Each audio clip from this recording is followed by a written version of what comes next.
រាត្រីពន្លឺខែស្រពេចស្រពេចខ្ញុំអង្គុយនៅរៀនស្ដាប់ខ្យល់ផាត់ស្រូវអនុស្សាវរីយ៍អូននៅតែនៅក្នុងចិត្ត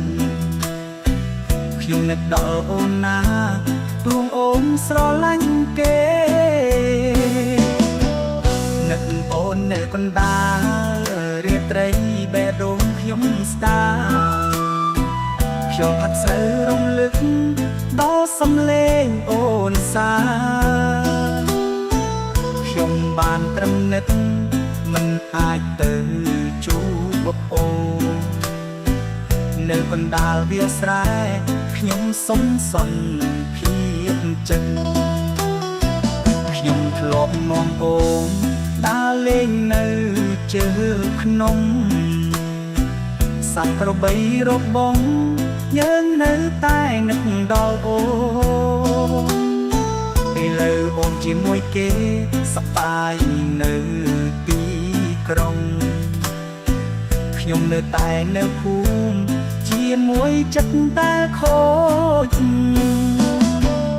នឹកអូននៅកណ្ដាលរាត្រីបេះដូងខ្ញុំស្ដាប់ខ្ញុំអត់សូវរំលឹកដល់សំឡេងអូនសាខ្ញុំបានត្រឹមនឹកមិនអាចទៅជួបអូននៅកណ្ដាលវាលស្រែខ្ញុំសុំសន្តិភាពចិត្ត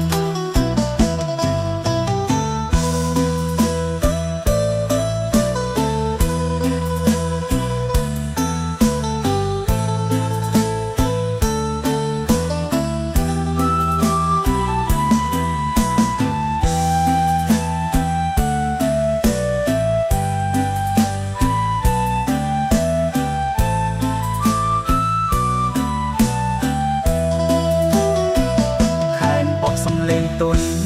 ដូចជាសំលេងអូនខ្ញុំអង្គុយនៅទីនេះមើលផ្កាយរាប់រយ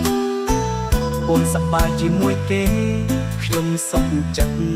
ទូទួលទូបេះដូងនេះ